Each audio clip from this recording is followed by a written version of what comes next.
우리가 사는 오늘의 시대를 불안의 시대라고 말합니다. 현대인들은 각자 마음속에 불안함을 갖고 살아가고 있습니다. 인생 자체가 불안입니다. 인생 자체가 고통입니다. 공포입니다. 그런데 성경에 보면 예수님을 따르던 제자들도 예수님이 고난받으시고 죽으시는 것을 보면서 그렇게 떨었습니다. 두려웠습니다. 그런데 여러분, 염려와 근심과 두려움은 예수님의 제자들만의 것은 아닙니다. 늘 우리도 이 세상에 살면서 근심하며 살아갑니다. 두려워합니다. 불안해합니다. 왜냐하면 인생이 두렵기 때문에 그렇습니다. 산다는 것처럼 괴로운 게 없다. 정말 죽고 싶을 때가 더 많다. 산다는 거 너무 힘들다 라고 말하면서 살아갑니다.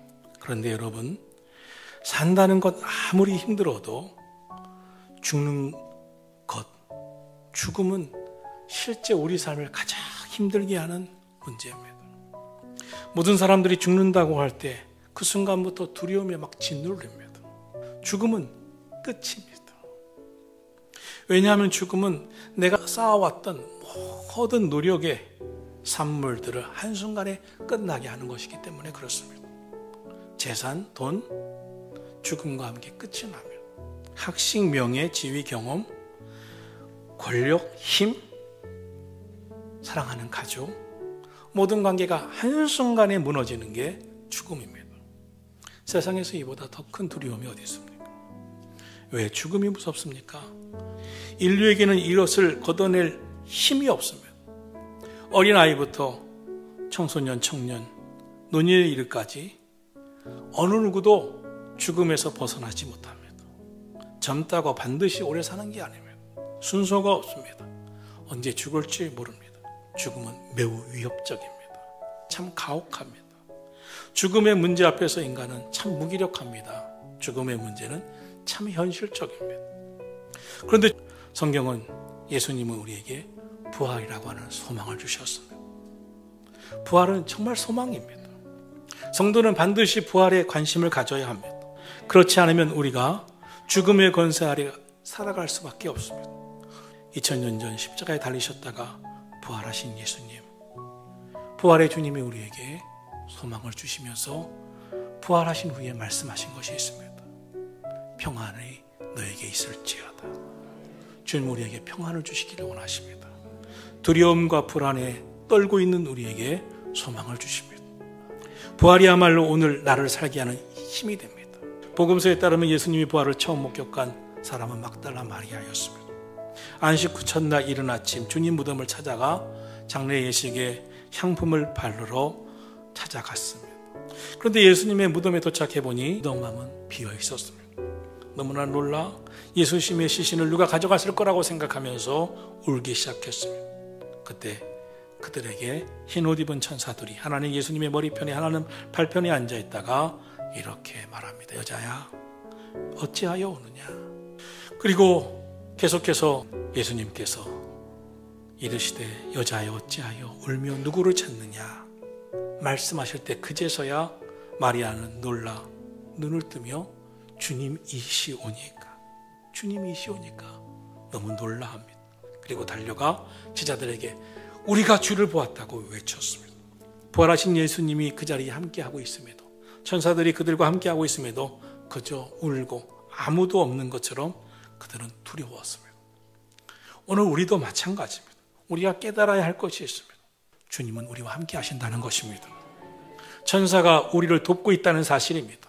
예수님이 땀이 피가 되도록 기도하실 때 예수님의 기도를 도운 천사가 있었다고 성경은 말씀하는 것처럼 우리가 기도할 때 천사가 함께하고 돕고 있음을 믿으시기를 주의 이름으로 축원합니다. 다만 주님이 함께하고 계심을, 천사가 돕고 계심을 영의 눈을 뜨고 보는 사람, 영적 감각으로 느끼는 사람이 있는가 하면 전혀 느낄 수 없는 사람이 있을 뿐입니다. 그러나 분명한 것은 주님이 함께하고 계시는 것입니다. 역사에서 오직 예수님만이 죽음에서 부활하셨습니다. 이것은 오직 하나님의 말씀인 성경만 전하는 것입니다. 그래서 부활을 신비로 알고 있고 사람들은 못 믿을 거라고 생각도 합니다. 그러나 부활은 죽음에 대한 승리요, 사탄에 대한 승리요, 모든 절망과 좌절과 고통과 낙심의 승리입니다. 부활은 믿음으로만 받아들일 수 있는 사건입니다. 인간의 지식과 인간의 생각과 이성으로는 허용될 수가 없는 일입니다. 부활은 인간의 것이 아니고 하나님께 속한 것이기 때문에 인간에게는 익숙치 않습니다. 그러므로 세상은 부활을 믿지 못합니다. 마치 바울 사도가 그랬듯이 부활하신 예수님을 만나기 전까지는 부활을 의심합니다. 거짓이라고 생각합니다. 본문 고린도전서는 바울 사도가 고린도 교회에 보내는 편지입니다. 그는 본문 3절 이하에서 이렇게 고백하고 있습니다.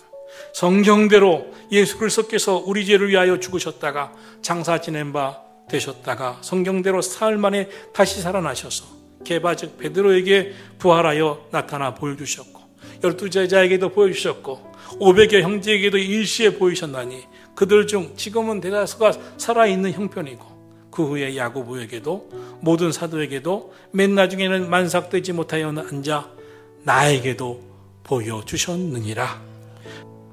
여러분, 기독교의 신앙은 막연한 믿음이 아닙니다. 우리는 나의 죄를 사하시고 씻으시기 위해 죄 없으신 예수님이 이 땅에 오셔서 십자가에 달려 나의 죄를 사하시고 죽으셨다가 다시 구원을 완성하고자 사흘 만에 부활하신 그 주님을 믿는 것입니다. 예수님을 믿고 영접한 순간 우리 모두에게는 영으로 주님이 임하심을, 예수님이 함께해 주십니다.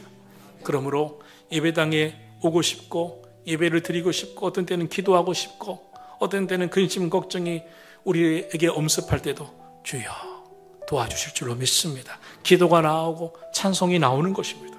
오늘 본문은 부활하신 예수님을 만난 사도 바울이 부활을 의심하는 자들에게 너무나 안타깝고 답답해서 전하는 말씀입니다.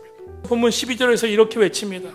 그리스도께서 죽은 자 가운데서 다시 살아나셨다 전파되었거늘 너희 중에서 어떤 사람들은 어찌하여 죽은 자 가운데서 부활이 없다고 말하느냐.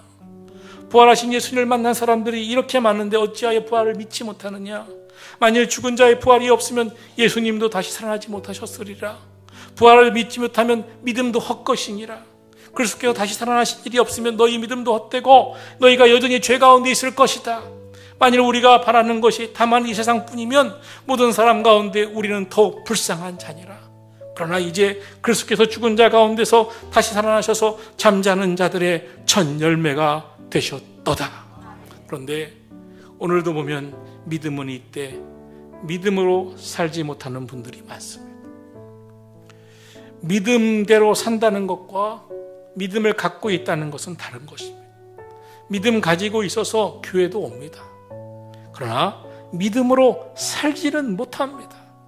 사랑하신 성도 여러분, 부활하신 예수님을 만난 사람들은 어떻게 살아가야 합니까? 첫째로 믿음으로 살아야 합니다. 아브라함 믿음을 갖고 있었고 믿음으로 살았습니다. 요셉 믿음을 갖고 있었고 믿음으로 살았습니다. 믿음으로 살았기 때문에 고난이 와도 역경이 와도 고난과 역경 앞에 주저앉지 않았습니다. 믿음으로 이겨냈습니다. 믿음은 절망하고 낙심하고 포기하게 만들지 않습니다. 인생의 문제가 와도 기도하게 만듭니다. 믿음은 살아갈 힘을 줍니다. 하나님을 의지하는 믿음으로 살아내게 합니다. 예수님을 만난 사람은 믿음으로 살아내는 것입니다. 믿음으로 살아가시기를 축원합니다. 둘째로 부활신앙으로 살아야 합니다. 부활신앙은 하나님의 생명, 소망 안으로 우리를 이끌어 줍니다. 사람은 죽으면 끝이라고 말합니다. 부활을 믿는 성도는 죽음은 새로운 시작이라고 믿습니다. 지상의 삶은 전부가 아니고 하늘나라가 진짜가 우리에게 기다리고 있고 소망이 우리에게 있다고 부활신앙을 갖고 살아갑니다. 초대교회 성도들 모두 죽음을 두려워하지 않았습니다. 왜입니까? 부활신앙이 그들을 그렇게 이끌었습니다. 오늘 저와 여러분도 인생에 낙심이 오고 절망이 올 수 있습니다. 부활신앙으로 살아가기를 주님의 이름으로 축원합니다. 셋째로 천국 소망을 갖고 살아가시기를 축원합니다. 부활신앙은 세상을 보는 새로운 시각을 가지게 합니다. 부활신앙인들은 이 세상에서 끝이 난다는 건 알지만 새로운 시작이 시작된다는 믿음을 갖고 살아갑니다. 그래서 세상에서도 열심히 살지만 이 세상에서만 성공자가 되려고 하지 않습니다. 영원한 하나님 나라에 가서 인정받는 삶을 늘 생각합니다. 주님 품에 안기는 삶을 늘 생각합니다. 그래서 세상에서 인내합니다. 세상에서 참아냅니다. 세상에서 불만이 있어도 믿음으로 인내하고 기도하면서 하나님 바라보는 신앙으로 살아갑니다. 왜냐하면 새로운 세상을 바라보는 눈이 열렸기 때문입니다. 천국을 바라볼 믿음이 생겼기 때문입니다. 부활의 신앙 가지면 반드시 승리합니다. 부활의 신앙 가지면 반드시 이겨냅니다. 불안한 이 세상 것들에 짓눌리지 마시고 죽음 앞에 주저앉지 마시고 생명의 충만함으로 부활의 영광에 참여하는 복된 믿음의 승리가 있는 성도들이 다 되시기를 예수님의 이름으로 축원합니다.